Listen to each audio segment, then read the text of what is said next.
अस्सलाम वालेकुम स्टूडेंट्स, उम्मीद करती हूँ कि आप सब खैरियत से होंगे। आज के इस लेक्चर में हम सेकेंड ईयर की केमिस्ट्री के चैप्टर नंबर 15 ऑर्गेनिक कंपाउंड्स को स्टार्ट करेंगे। और इस जो आज का लेक्चर है हमारा, इसमें हम ऑर्गेनिक और इनऑर्गेनिक कंपाउंड्स को डिस्कस करेंगे, उनकी डेफिनेशंस को डिस्कस करेंगे और उसके साथ साथ जो एंशिएंट कॉन्सेप्ट था और जो मॉडर्न कॉन्सेप्ट है उसको भी डिस्कस कर लेंगे। एंशिएंट कॉन्सेप्ट में हमारे पास एक छोटी सी हिस्ट्री है, हम उसको देखेंगे और ये देखेंगे कि एंशिएंट कॉन्सेप्ट में ऑर्गेनिक कंपाउंड्स या ऑर्गेनिक केमिस्ट्री की क्या डेफिनेशन थी और मॉडर्न डेफिनेशन जो है वो ऑर्गेनिक कंपाउंड्स या ऑर्गेनिक केमिस्ट्री की क्या है। तो चलिए अपना आज का लेक्चर स्टार्ट करते हैं। तो इस चैप्टर का नाम है ऑर्गेनिक कंपाउंड्स। वर्ड ऑर्गेनिक जो है वो डिराइव हुआ है, या अगर हम ऑर्गेनिक वर्ड लें तो हमारे पास सबसे पहले हमारे माइंड में जो एक वर्ड आता है वो होता है ऑर्गेनिज़म, यानी ऑर्गेनिक वर्ड डिराइव हुआ है ऑर्गेनिज़म से। तो ऑर्गेनिक कंपाउंड्स का मतलब क्या हुआ कि वो कंपाउंड्स जो लिविंग ऑर्गेनिज्म से सिंथेसाइज किए जाते हैं। ठीक है, organic compounds are those compounds which are synthesized from living organisms. अब ऑर्गेनिक कंपाउंड्स के बारे में एंशिएंट कॉन्सेप्ट क्या था। 1815 में एक स्वीडिश केमिस्ट था बेrzelius, उसने एक थ्योरी प्रपोज की थी और उस थ्योरी का नाम था वाइटल फोर्स थ्योरी, जिसको VFT से भी रिप्रेजेंट किया जाता है। तो 1815 में स्वीडिश केमिस्ट बेrzelius ने वाइटल फोर्स थ्योरी प्रपोज की थी। ठीक है, वाइटल का मतलब होता है नेसेसरी। वाइटल फोर्स थ्योरीज ने प्रपोज की। इस थ्योरी के मुताबिक जो है वो ऑर्गेनिक कंपाउंड्स सिर्फ लिविंग ऑर्गेनिज्म से ही सिंथेसाइज किए जाते हैं, बिकॉज लिविंग ऑर्गेनिजम्स में एक वाइटल फोर्स प्रेजेंट होती है। According to vital force theory, organic compounds can only be synthesized within living organism by some vital force. तो एंशिएंट कॉन्सेप्ट ये था, ये कह सकते हैं कि वाइटल फोर्स थ्योरी ये थी। एंशिएंट कॉन्सेप्ट में वाइटल फोर्स थ्योरी ये थी कि ऑर्गेनिक कंपाउंड्स जो है वो सिर्फ लिविंग ऑर्गेनिज्म से सिंथेसाइज किए जा सकते हैं, बिकॉज उनमें वाइटल फोर्स प्रेजेंट होती है। तो यहाँ पे एक नोट भी है, in living organisms there is some vital force, and because of this vital force organic compounds can be synthesized within living organisms. Then 1828 में एक जर्मन केमिस्ट था फ्रेडरिक्स वूलर। ठीक है, फ्रेडरिक्स वूलर ने क्या किया, Friedrich Wohler rejected the theory of बेrzelius, which theory, vital force theory. ठीक है, और वाइटल फोर्स थ्योरी बेrzelius ने प्रपोज की थी। तो 1828 में एक जर्मन केमिस्ट फ्रेडरिक्स वूलर ने बेrzelius की थ्योरी यानी वाइटल फोर्स थ्योरी को रिजेक्ट कर दिया। इसने जो ये वाइटल फोर्स थ्योरी को रिजेक्ट किया है, ये इसने एक एक्सीडेंट कह सकते हैं कि एक्सीडेंटली इसने ये एक्सपेरिमेंट परफॉर्म करा था और उसे जो है ये पता चल गया कि जो वाइटल फोर्स थ्योरी है वो करेक्ट नहीं है। देन उसने बेrzelius की थ्योरी को रिजेक्ट कर दिया। तो हुआ कुछ यूँ कि जो फ्रेडरिक्स वूलर केमिस्ट था वो अमोनियम साइनेट पे एक्सपेरिमेंट परफॉर्म कर रहा था, और अमोनियम साइनेट का फार्मूला है NH4CNO, और ये एक हमारे पास इनऑर्गेनिक कंपाउंड है। तो फ्रेडरिक्स वूलर जो था वो अमोनियम साइनेट पे एक्सपेरिमेंट परफॉर्म कर रहा था एंड उसने अमोनियम साइनेट की एक्वस फॉर्म ली थी। तो जब फ्रेडरिक्स वूलर ने अमोनियम साइनेट का जो ये उसने सॉल्यूशन लिया या हम कह सकते हैं एक्वस फॉर्म लिया, उसको जब उसने हीट किया तो उसको एक न्यू कंपाउंड मिला जो कि क्या था, हमारे पास यूरिया था। ये डबल बॉन्ड नहीं है, ये सिंगल बॉन्ड है। ठीक है, सिंगल बॉन्ड है ये। तो उसे यूरिया मिला जो कि क्या है, एक ऑर्गेनिक कंपाउंड है। यूरिया को इस तरह फंक्शनल ग्रुप लाइक कह लें, आप उसको ओपन करके भी लिख सकते हैं और यू कंडेंस फॉर्म में भी लिख सकते हैं, NH2CO। और यहाँ पे carbon double bond oxygen, single bond nitrogen and hydrogen, then यहाँ पे नाइट्रोजन एंड H2 यहाँ पे भी हमारे पास आ जाएगा H2।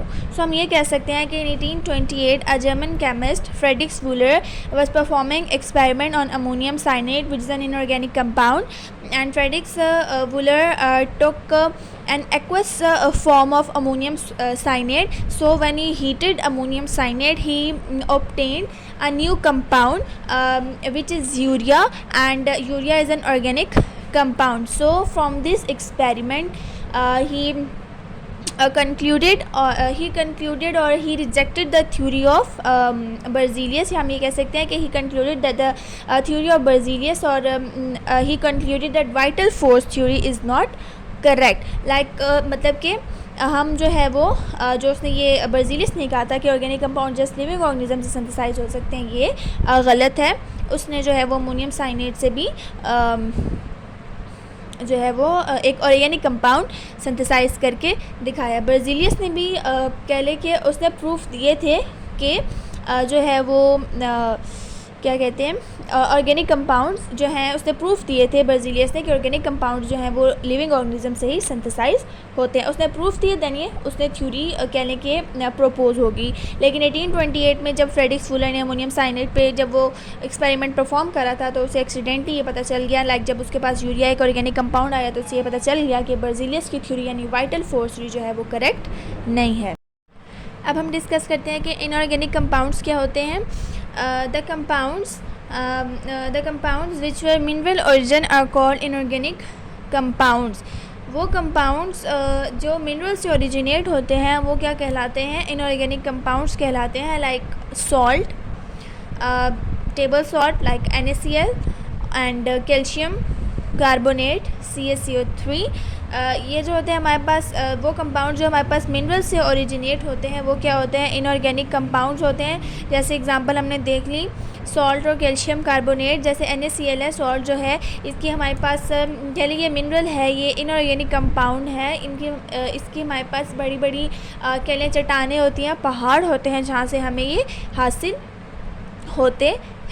नेक्स्ट है हमारे पास ऑर्गेनिक कंपाउंड्स. ऑर्गेनिक कंपाउंड्स की डेफिनेशन ये है, the compounds that have vegetable और animal origin are called organic compounds. और या फिर the compounds that were animal और प्लांट वेजिटेबल ओरिजिन. अक्सर जगह पे प्लांट लिखा होता है या कहीं पे हमारे पास वेजिटेबल भी लिखा होता है. तो वो कंपाउंड जो हमें प्लांट्स या एनिमल वेजिटेबल से हासिल होते हैं वो कौन से होते हैं, ऑर्गेनिक कंपाउंड्स होते हैं. फॉर एग्ज़ाम्पल कैफ़ीन जो कि CNS स्टिमुलेटर एक्ट करता है, हम कह सकते हैं, यानी हमारे सेंट्रल नर्वस सिस्टम को स्टिमुलेट कर देता है. कैफ़ीन ये पाया जाता है कॉफ़ी में, टी में, और उसके अलावा चॉकलेट्स वगैरह में भी कैफ़ीन पाया जाता है. और कैफ़ीन जो है वो ओरिजिनेटेड है फ्रॉम प्लांट से. उसके अलावा एसिटिक एसिड होता है हमारे पास जो कि विनीगर में प्रेजेंट होता है. टार्ट्रिक एसिड जो कि ग्रेप्स में प्रेजेंट होता है. और क्विनिन जो कि किनकोना बार्क में प्रेजेंट होता है. अब हम साथ में ही मॉडर्न कॉन्सेप्ट स्टार्ट करने से पहले ऑर्गेनिक केमिस्ट्री की डेफिनेशन को भी एंशियंट कह लें एंशियंट कॉन्सेप्ट से रिलेट कर लेते हैं, या एंशियंट कॉन्सेप्ट में जो ऑर्गेनिक केमिस्ट्री की डेफिनेशन थी हम उसको डिस्कस कर लेते हैं. या आपकी ये डेफिनेशन आपकी बुक में लिखी हुई है. इंट्रोडक्शन का जो आपका 3 पैराग्राफ्स हैं उसके सेकंड पैराग्राफ में ये ऑर्गेनिक केमिस्ट्री की डेफिनेशन लिखी हुई है. Organic chemistry is concerned with the chemistry of living material or substances which were at one time alive. It is therefore concerned with living plants or animals or substances like coal and oil which are derived from living plants like coal or from microscopic sea organisms oil. Organic chemistry जो है वो living material की organic chemistry जो है वो living material से relate करती है अगर हम उसको एंशियंट डेफिनेशंस में देखें. या हम ये कह सकते हैं कि ऑर्गेनिक केमिस्ट्री लिविंग मटेरियल्स की केमिस्ट्री है, वो उससे रिलेट करती है. या उन सब्सटेंसेस को ऑर्गेनिक केमिस्ट्री या उन सब्सटेंसेस को ऑर्गेनिक केमिस्ट्री में स्टडी किया जाता है जो कि कभी ज़िंदा थे. जैसे जब कोई जानवर अगर हम कह लेते हैं, ठीक है, हम जानवर की एग्जांपल ले लेते हैं. जब वो उसकी जब वो डेड हो जाता है, ठीक है, जब वो मर जाता है तो उसकी बॉडी कह लें डिकम्पोज होना स्टार्ट हो जाती है. उसके ऊपर बैक्टीरिया एंड डिफरेंट कह लें उसकी बॉडी डिकम्पोज होना स्टार्ट हो जाती है और आहिस्ता आहिस्ता उसकी जो बॉडी है वो ज़मीन के अंदर दबना शुरू हो जाती है. सालों साल गुजरते जाते हैं, 1000 साल गुजर जाते हैं, वो बॉडी अंदर दबती रहती है. उसके अलावा कह लें कि वो उसके ऊपर रॉक्स की लेयर्स आ जाती हैं. कह लें ये सब आपको पता होगा, ये बायो में डिस्कस किया जाता है या आगे हम इसको केमिस्ट्री में भी अक्सर डिस्कस किया जाता है. तो अब उन जो वो ऑर्गेनिज़म्स थे जो पहले कभी ज़िंदा थे, वो जब डिकम्पोज हो रहे हैं ज़मीन में, हम जो फॉसिल फ्यूल एक कॉमन वर्ड है जिसमें कोल और पेट्रोलियम वगैरह आ जाते हैं, ठीक है। तो ये फॉसिल फ्यूल उन्हीं चीज़ों से हासिल होते हैं। अगर हम जस्ट वर्ड लें फॉसिल, तो इसका मतलब है कि वो जो रिमेन्स रह गए हैं, ठीक है, वो जो बॉडी के रिमेन्स हैं, जो अब कह लें मट्टी में है, उसके ऊपर रॉक्स आ गए हैं, तो उनका टेम्परेचर बढ़ता जा रहा है, उनमें केमिकल रिएक्शंस हो रहे हैं, ठीक है। तो वो क्या है, फॉसिल्स, उनसे फिर फॉसिल फ्यूल्स वगैरह बनते हैं, जो कि क्या होते हैं, ऑर्गेनिक कंपाउंड्स होते हैं, ठीक है। तो ऑर्गेनिक केमिस्ट्री में जो है वो लिविंग मटेरियल को स्टडी किया जाता है, ठीक है। जैसे हमने कहा था कि जो ऑर्गेनिक कंपाउंड्स हैं उनको लिविंग ऑर्गेनिज्म से वो सिंथेसाइज होते हैं। इसी तरह जो ऑर्गेनिक केमिस्ट्री है वो किसके वो कंसर्न है with the chemistry of living material से कंसर्न है। उसके अलावा वो सब्सटेंसेस जो कभी ज़िंदा थे, ठीक है। तो ये डेफिनेशन होगी हमारे पास एंशिएंट टाइम्स में ऑर्गेनिक केमिस्ट्री की।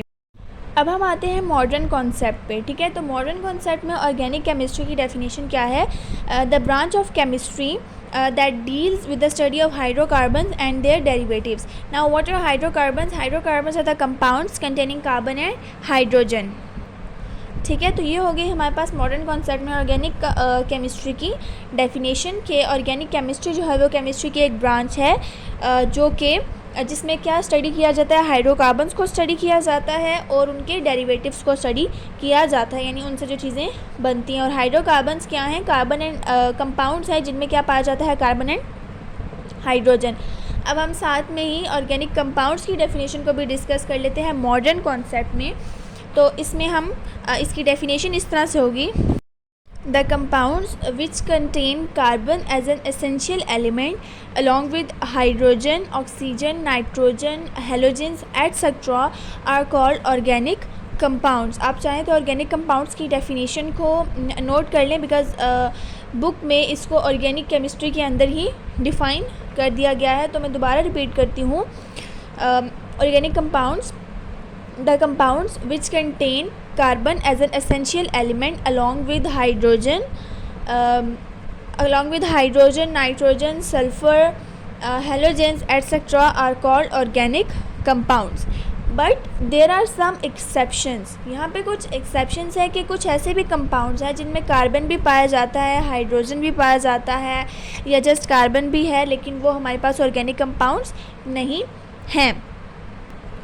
For example carbon dioxide, carbon monoxide, carbonates, bicarbonates, carbon disulphide, cyanides, thiocyanate. These compounds are inorganic, or these compounds are studied as inorganic compounds because of their properties. These compounds are inorganic because of their properties. In fact इनके अंदर hydrogen भी है, carbon भी है, but ये organic नहीं है क्योंकि कहने की इनकी प्रॉपर्टीज़ डिफरेंट होंगी, इस वजह से ये ऑर्गेनिक नहीं है और इनको as an inorganic compound study किया जाता है। अब आता है हमारे पास सोर्सेज ऑफ ऑर्गेनिक कंपाउंड्स। सबसे पहले यहाँ पे लिखा हुआ है fossils.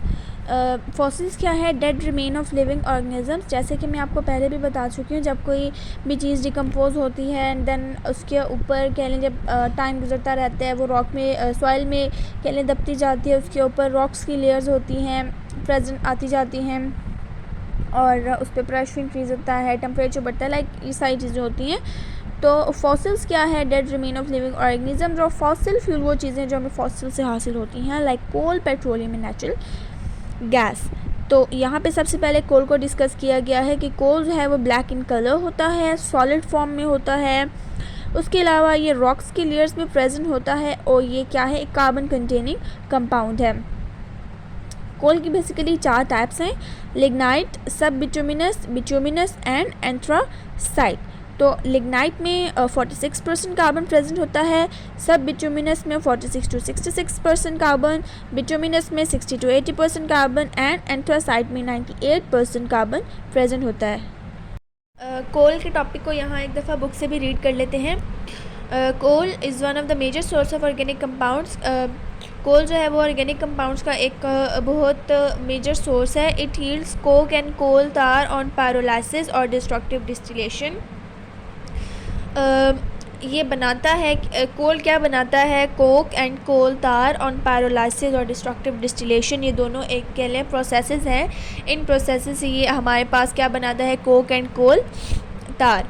More than 200 organic compounds have been directly isolated from coal tar, and these coal tar products form the starting material for the manufacture of thousands of useful aromatic compounds, including perfumes, drugs, dyes, photographic developers and others. कह रहे हैं कि more than 200 organic compound जो है वो हमें directly हासिल होते हैं कोल तार से।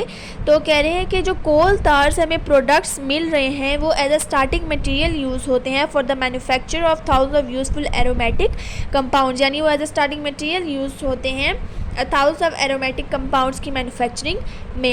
एरोमेटिक कंपाउंड्स क्या आते हैं उनको हम डिस्कस करेंगे इंशाल्लाह। और उसमें क्या क्या शामिल है, परफ्यूम शामिल है, drugs, dice, photographic developers and others. तो ये था हमारा आज का लेक्चर। उम्मीद करती हूँ कि आपको समझ आई होगी। अगर आपको किसी भी चीज़ में कोई कन्फ्यूजन है, कोई डाउट है, तो आप मुझसे कमेंट बॉक्स में क्वेश्चन पूछ सकते हैं और मैं अपने इंस्टाग्राम अकाउंट का लिंक डिस्क्रिप्शन बॉक्स में डाल दूँगी। आप चाहें तो आप मुझसे इंस्टाग्राम पर भी मैसेज करके मुझसे पूछ सकते हैं। अगले लेक्चर तक के लिए अल्लाह हाफ़िज़।